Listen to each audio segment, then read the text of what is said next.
അസ്സലാമു അലൈക്കും dear friends. ഇന്നത്തെ നമ്മുടെ സ്പെഷ്യൽ നിങ്ങൾ ആരും ഇതുവരെയും ട്രൈ ചെയ്ത് നോക്കിയിട്ടില്ലാത്ത ഒരു അടിപൊളി വെറൈറ്റി റെസിപ്പിയാണ്. നമ്മുടെ ഈ വീഡിയോ കണ്ടുകൊണ്ടിരിക്കുന്ന സമയത്ത് നിങ്ങൾക്ക് ഇഷ്ടപ്പെടുകയാണെങ്കിൽ ഒന്ന് ലൈക്ക് ചെയ്തേക്കണേ. അതുപോലെ തന്നെ നമ്മുടെ ഈ ചാനൽ ആദ്യമായിട്ട് കാണുന്നവരും ഇതുവരെയും സബ്സ്ക്രൈബ് ചെയ്യാത്തവരും പ്ലീസ് ഒന്ന് സബ്സ്ക്രൈബ് ചെയ്തേക്കണേ. ഞാനിടുന്ന വീഡിയോസ് ഉടനടി കിട്ടുന്നതിനായി സബ്സ്ക്രൈബ് ബട്ടന്റെ തൊട്ടടുത്ത് കാണുന്ന ബെല്ലൈക്കൺ കൂടി ക്ലിക്ക് ചെയ്തിട്ട് ഓൾ എന്ന ഓപ്ഷൻ എനേബിൾ ചെയ്യാനും മറക്കല്ലേ. ആദ്യത്തിന് ഇതിനായിട്ട് ഒരു ബൗളിലേക്ക് 250 ml കപ്പിന് 3 കപ്പ് മൈദ ഇട്ട് കൊടുക്കാം. അളവ് കപ്പ് ഉണ്ടെങ്കിൽ അളവ് കപ്പിൽ അളന്നെടുക്കുക, അല്ലെങ്കിൽ ഗ്ലാസിൻ്റെ അളവിന് അളന്നെടുക്കുക. 3 കപ്പ് മാവ് ഇട്ട് കൊടുത്തു. ഇതിലേക്ക് ആവശ്യത്തിനുള്ള ഉപ്പ് ചേർത്ത് കൊടുക്കുക. ഞാനിപ്പോൾ ഇതിലേക്ക് ഒരു 1/4 ടീസ്പൂൺ ഉപ്പാണ് ചേർത്ത് കൊടുക്കുന്നത്. പിന്നെ ഇതിലേക്ക് നമ്മൾ ചേർത്ത് കൊടുക്കുന്നത് ഒരു 3 ടേബിൾ സ്പൂൺ എണ്ണയാണ്. 1 കപ്പ് മാവിന് 1 ടേബിൾ സ്പൂൺ എണ്ണ എന്ന കണക്കിൽ 3 കപ്പ് മൈദയ്ക്ക് 3 ടേബിൾ സ്പൂൺ എണ്ണയാണ് എടുത്തിട്ടുള്ളത്. എന്നിട്ട് കൈ വെച്ചിട്ട് നന്നായിട്ടൊന്ന് മിക്സ് ചെയ്തെടുക്കുക. മാവ് നന്നായിട്ട് ഉപ്പും എണ്ണയായിട്ട് മിക്സ് ചെയ്തെടുത്തിട്ടുണ്ട്. ഇനി ഇതിലേക്ക് വേണം നമുക്ക് കുറച്ചായിട്ട് വെള്ളം ഒഴിച്ചിട്ട് മാവൊന്ന് കുഴച്ചെടുക്കാൻ. ഞാനിപ്പോൾ 1 കപ്പ് വെള്ളമാണ് എടുത്തിട്ടുള്ളത്. ഒരു 1/2 കപ്പ് വെള്ളം ഒഴിച്ചു കൊടുത്തു. കുറച്ച് കട്ടിക്ക് വേണം മാവ് കുഴച്ചെടുക്കാൻ. 1/4 കപ്പ് വെള്ളവും കൂടെ ഒഴിച്ചു കൊടുത്തു. സാധാരണ നോർമൽ വാട്ടർ തന്നെയാണ് എടുത്തിട്ടുള്ളത്. 1 കപ്പ് വെള്ളം ഫുള്ളായിട്ട് ഒഴിച്ചു കൊടുത്തിട്ടുണ്ട്. നമ്മളെടുക്കുന്ന മൈദയ്ക്കനുസരിച്ചിട്ട് വെള്ളത്തിൻ്റെ അളവിനും വ്യത്യാസം ഉണ്ടാവും. ഇപ്പോൾ 1 കപ്പ് വെള്ളം കറക്റ്റ് അളവാണ്. ഇനി നന്നായിട്ട് കുഴച്ച് ഉരുട്ടിയെടുക്കാം. നല്ലോണം കുഴച്ച് ഉരുട്ടി എടുത്തിട്ടുണ്ട്. പൊട്ടിപ്പിടിക്കാതിരിക്കാൻ വേണ്ടിയിട്ട് നമുക്ക് കുറച്ച് എണ്ണ ഇതിൻ്റെ പുറത്തൊന്ന് തടവി കൊടുക്കാം. എന്നിട്ട് നമുക്കതൊന്ന് മൂടി വെച്ച് റെസ്റ്റ് ചെയ്യാൻ വെക്കണം. മാവ് കുറച്ചും കൂടി ഇതിപ്പോൾ കട്ടിക്കല്ലേ കുഴച്ചെടുത്തിട്ടുള്ളത്, കുറച്ച് മാവൊന്ന് സോഫ്റ്റായി കിട്ടണം. ഇനി ചൂടായി കിടക്കുന്ന ഒരു പാനിൽ 1 ടേബിൾ സ്പൂൺ വെളിച്ചെണ്ണ ഒഴിച്ചു കൊടുക്കാം. എണ്ണ ഒന്ന് ചൂടായതിന് ശേഷം ഇതിലേക്ക് 4 മീഡിയം സൈസ് സവാള ഇതുപോലെ കട്ട് ചെയ്തെടുത്തത് ചേർത്ത് കൊടുക്കാം. സവാള ഒന്ന് വയന്ന് വരണം. മീഡിയം ഫ്ലെയിം വെച്ച് കൊടുക്കാം. സവാള ചെറുതായിട്ടൊന്ന് വാടി വന്നിട്ടുണ്ട്. ഈ ഒരു സമയം ഇതിലേക്ക് 4 പച്ചമുളക് ചെറുതായിട്ട് അരിഞ്ഞത് ചേർത്ത് കൊടുക്കാം. എരിവുള്ള പച്ചമുളകാണെന്നുണ്ടെങ്കിൽ 2 ഒക്കെ എടുത്താൽ മതിയാവും. ഇപ്പോൾ സവാളയൊക്കെ വാടി ഒന്ന് സോഫ്റ്റായി കിട്ടിയിട്ടുണ്ട്. സവാള വാടി ഗോൾഡൻ നിറമൊന്നും ആവേണ്ട ആവശ്യമില്ല. ഇനി ഇതിലേക്ക് 1 ടീസ്പൂൺ ഇഞ്ചി വെളുത്തുള്ളി പേസ്റ്റും കൂടി ചേർത്ത് കൊടുത്ത് ഒന്ന് ഇളക്കി കൊടുക്കുക.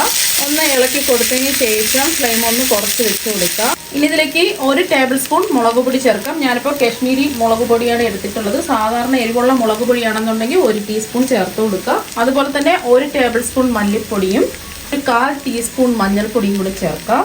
1/2 ടീസ്പൂൺ വലിയ ജീരകം പൊടിച്ചതാണ് ചേർത്ത് കൊടുക്കുന്നത്. പിന്നെ ഇതിലേക്ക് ഒരു 1/2 ടീസ്പൂൺ ഗരം മസാല പൊടിയും കൂടി ചേർത്ത് കൊടുത്ത് ഒന്ന് ഇളക്കി കൊടുക്കാം.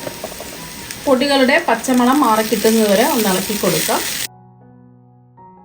ഇപ്പോൾ പൊടികളുടെ പച്ചമണമൊക്കെ ഒന്ന് മാറിയതിന് ശേഷം ഒരു 10 സെക്കൻഡ് ഒന്ന് ഇളക്കി കൊടുത്തിട്ടുണ്ട്. ഇനി ഇതിലേക്ക് ചേർത്ത് കൊടുക്കുന്നത് ആവശ്യത്തിനുള്ള ഉപ്പാണ്. 1/4 ടീസ്പൂൺ ഉപ്പാണ് ചേർത്ത് കൊടുക്കുന്നത്.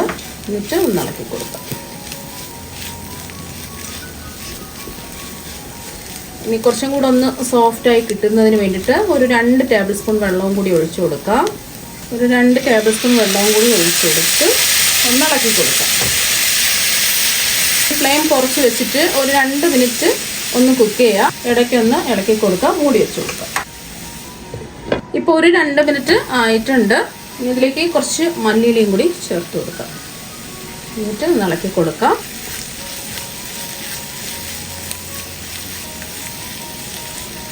ഇനി ഇത് ഒരു പ്ലേറ്റിലേക്ക് ചൂട് മാറാൻ വേണ്ടിയിട്ട് മാറ്റി വയ്ക്കാം. ഇനി ഒരു ബൗളിലേക്ക് 3-4 ടേബിൾ സ്പൂൺ എണ്ണ ഒഴിച്ചു കൊടുക്കുക. വെളിച്ചെണ്ണ അല്ല ഞാൻ എടുത്തിട്ടുള്ളത്. ഇനി ഇതിലേക്ക് ഒരു 3 ടേബിൾ സ്പൂൺ കോൺഫ്ലവർ ഇട്ട് കൊടുക്കാം. കോൺഫ്ലവറിന് പകരമായിട്ട് മൈദ വേണമെങ്കിലും എടുക്കാം. ഇനി ഒന്ന് മിക്സ് ചെയ്ത് കട്ടകളൊന്നും ഇല്ലാതെ ഒന്ന് മിക്സ് ചെയ്തെടുക്കാം. അപ്പോൾ കട്ടകളൊന്നും ഇല്ലാതെ മിക്സ് ചെയ്ത് എടുത്തിട്ടുണ്ട്. ഇതിവിടെ ഇരിക്കട്ടെ. ഇപ്പം നമ്മൾ മാവ് റെസ്റ്റ് ചെയ്യാൻ വെച്ചിട്ട് അരമണിക്കൂർ കഴിഞ്ഞിട്ടുണ്ട്. ഇനി മാവ് അങ്ങ് എടുക്കാം.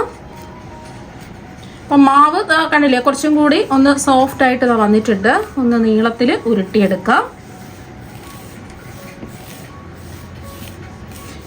കുറച്ചൊന്ന് നീളത്തിൽ ഉരുട്ടിയെടുത്തിട്ട് ഈ മാവ് 3ആയിട്ടൊന്ന് കട്ട് ചെയ്യാം. ഇനി കട്ടയിൽ നിന്നും ഒരു പീസ് എടുക്കാം. ബാക്കി 2 പീസ് നമുക്ക് മാറ്റി വെക്കാം. മൂടി വെച്ച് കൊടുക്കാം. ഈ മാവ് വീണ്ടും നമുക്കൊന്ന് നീളത്തിൽ ഉരുട്ടിയെടുക്കാം. 5 കഷ്ണങ്ങളായിട്ട് ഒന്ന് കട്ട് ചെയ്തെടുക്കാം.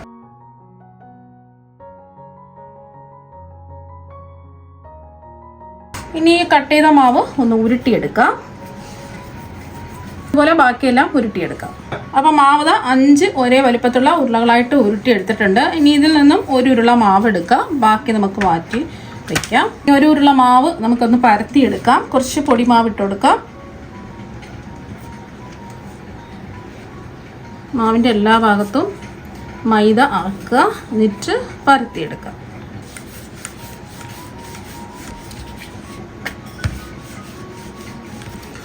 അപ്പോൾ അതൊന്ന് പരത്തിയെടുത്തു. കനം കുറച്ച് പരത്തിയെടുക്കുക. ബാക്കി ഇരിക്കുന്ന മാവും ഇതുപോലെ തന്നെ നമുക്ക് പരത്തിയെടുക്കാം. 5 ഉരുള മാവും ഇതാ പരത്തിയെടുത്തിട്ടുണ്ട്. ഇനി ഇതിൽ നിന്നും പരത്തിയെടുത്ത ഒരു ഷീറ്റ് മാവ് എടുക്കാം. അതാ പരത്തിയെടുത്ത ഒരു ഷീറ്റ് മാവ് എടുത്തു. ഇനി കോൺഫ്ലോറിൻ്റെ മിക്സ് കലക്കിയത് ഒഴിച്ചു കൊടുക്കാം.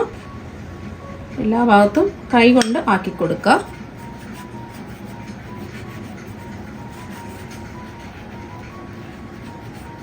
അപ്പോൾ എല്ലാ ഭാഗത്തും ഒന്ന് ആക്കി കൊടുത്തതിന് ശേഷം ഇതിലേക്ക് കുറച്ച് മൈദ ഒന്ന് വിതറി കൊടുക്കാം. നല്ല ലെയർ കിട്ടാൻ വേണ്ടിയിട്ടാണ് ഇങ്ങനെ ചെയ്യുന്നത്. അടുത്ത ഷീറ്റ് എടുക്കുക, ഇതുപോലെ തന്നെ ചെയ്തെടുക്കാം. ഇതിൻ്റെ മുകളിലായിട്ട് അടുത്ത ഷീറ്റ് മാവ് വെച്ച് കൊടുക്കാം. നമ്മളിപ്പോൾ ചെയ്തതുപോലെ തന്നെ ഇതിലും ചെയ്യുക.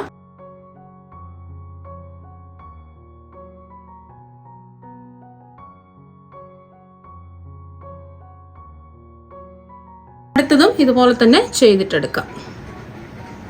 5 എണ്ണം ഇതുപോലെ തന്നെ ചെയ്യാം.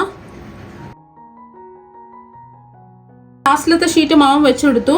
ഇനി കോൺഫ്ലവറിൻ്റെ മിക്സ് ഒന്നും ഒഴിക്കേണ്ട ആവശ്യമില്ല. പൊടിമാവ് തൂറ്റിയതിന് ശേഷം പരത്തിയെടുക്കാം. കുറച്ച് മാവ് ആക്കി കൊടുക്കാം. ഈ വശവും കുറച്ച് മാവാക്കി കൊടുക്കുക.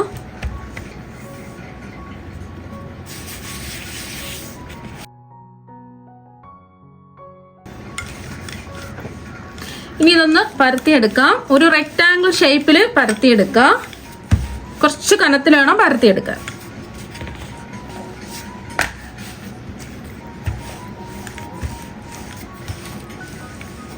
അപ്പോൾ അതാ ഇതുപോലെ റെക്റ്റാങ്കിൾ ഷേപ്പിൽ പരത്തിയെടുത്തിട്ടുണ്ട്. ഇനി കോൺഫ്ലവറിൻ്റെ മിക്സ് ഒഴിച്ച് കൊടുക്കാം. എല്ലാ ഭാഗത്തും കൈ കൊണ്ട് എല്ലാ ഭാഗത്തും ഒന്ന് ആക്കി കൊടുക്കാം. അപ്പോൾ എല്ലാ ഭാഗത്തും ആക്കി കൊടുത്തതിന് ശേഷം നമുക്ക് കുറച്ച് പൊടി മാവ് ഇട്ട് കൊടുക്കാം. എല്ലാ ഭാഗത്തും ഇട്ട് കൊടുക്കാം.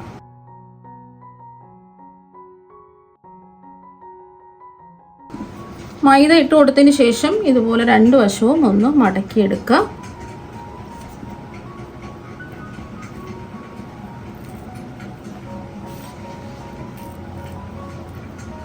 ഇതിൻ്റെ മുകളിലും കോൺഫ്ലവറിൻ്റെ പേസ്റ്റ് ഒഴിച്ചു കൊടുക്കാം.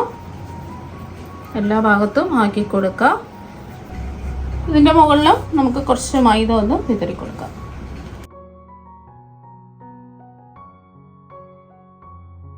ഇനി ഇത് ഒരു ബോക്സ് പോലെ മടക്കി കൊടുക്കാം. ഈ വശവും ഒന്ന് ഇതുപോലെ ഒന്ന് മടക്കി ഒരു ബോക്സ് പോലെ ആക്കിയെടുക്കാം. എന്നിട്ട് വീണ്ടും ഇതിനെ നമുക്ക് ഇതിൻ്റെ പുറത്ത് കുറച്ച് മൈദ ഇട്ടിട്ട് നമുക്കിതൊന്ന് പരത്തിയെടുക്കാം.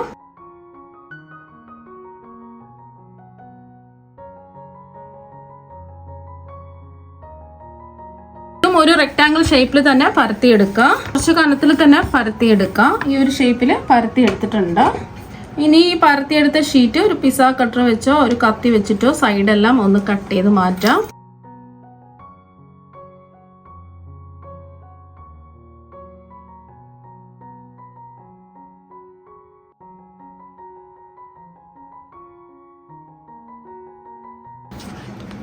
കട്ട് ചെയ്ത് പീസ് അങ്ങ് എടുക്കാം.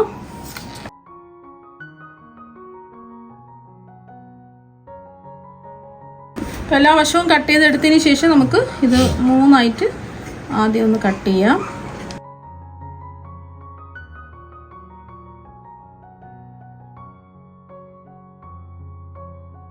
വീണ്ടും നടുവിലായിട്ട് ഇതുപോലെ ഒന്ന് കട്ട് ചെയ്ത് കൊടുക്കാം.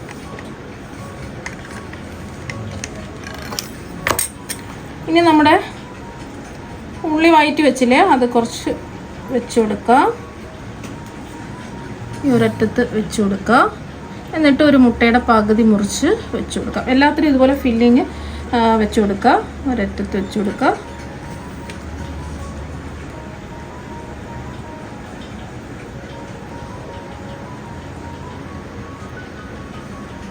അപ്പോൾ ഫില്ലിംഗ് ഒക്കെ വെച്ച് കൊടുത്തു. ഇനി ഇതിൻ്റെ നടുവിലായിട്ട് നമുക്ക് കോഴിമുട്ട പുഴുങ്ങിയത് 2ആയിട്ട് മുറിച്ചത് വെച്ച് കൊടുക്കാം.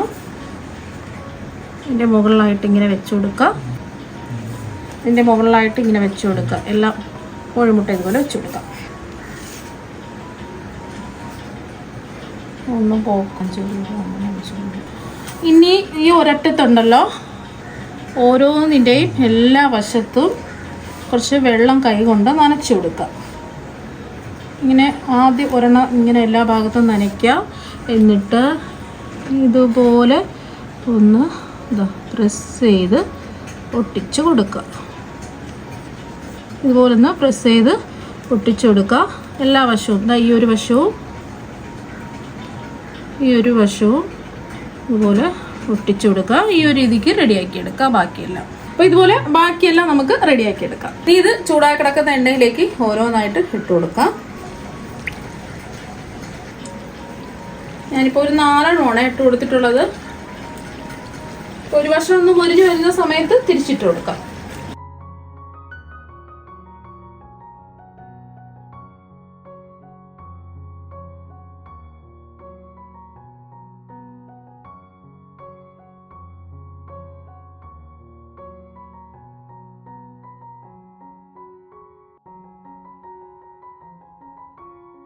വശം ഒന്ന് മൊരിഞ്ഞ് വരുന്ന സമയത്ത് തിരിച്ചിട്ട് കൊടുക്കാം. നമ്മൾ ഇത് മൊരിഞ്ഞ് വരുന്ന സമയത്ത് ലെയർ പോലെ വരും. മീഡിയം ഫ്ലെയിം വെച്ച് കൊടുക്കുക. അതായത് കണ്ടില്ലേ, ലെയർ പോലെ വീർത്ത് വന്നിട്ടുണ്ട്. അതൊരു ഗോൾഡൻ നിറായിട്ടുണ്ട്. തിരിച്ചിട്ട് കൊടുക്കുക.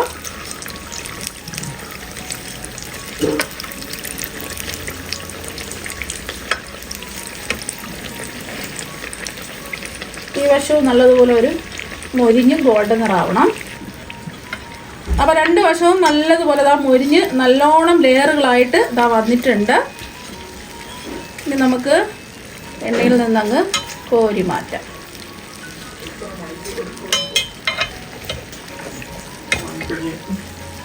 കണ്ടില്ലേ, നല്ല ലെയർ പോലെ നല്ലോണം മൊരിഞ്ഞ് വന്നിട്ടുണ്ട്.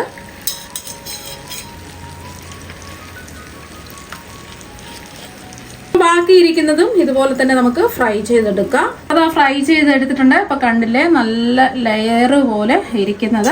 അപ്പോൾ നല്ല ക്രിസ്പി ആയിട്ടാണ് ഇരിക്കുന്നത്. അപ്പോൾ മുട്ട വെച്ചിട്ടുള്ള പപ്സ് ഇതാ ഇവിടെ റെഡി ആയിട്ടുണ്ട്. ഇത് ഓവനിൽ വേണമെങ്കിലും ചെയ്തിട്ടെടുക്കാം. ഞാൻ കാണിച്ചു തരാം. ഇത് കണ്ടില്ലേ, നല്ല ലെയറായിട്ട് അടിപൊളിയായിട്ട് ഇത് കിട്ടിയിട്ടുണ്ട്. നല്ല ക്രിസ്പി ആയിട്ടാണ് ഇരിക്കുന്നത്. കണ്ടില്ലേ, നല്ല ക്രിസ്പി ആയിട്ടാണ് ഇരിക്കുന്നത്. തൊടുമ്പോൾ തന്നെ പൊടിഞ്ഞ് വന്നോളും. ഇത് മുറിച്ചും കൂടി കാണിച്ചു തരാം. അപ്പോൾ നിങ്ങൾ എന്തായാലും ഇതുപോലെ ഒരു പ്രാവശ്യം പപ്സ് റെഡിയാക്കി നോക്കുക. തീർച്ചയായും നിങ്ങൾക്ക് എല്ലാവർക്കും ഒരുപാട് ഇഷ്ടമാകും. അപ്പോൾ നമുക്ക് മറ്റൊരു വെറൈറ്റി വീഡിയോ ആയിട്ട് വീണ്ടും കാണാം. താങ്ക്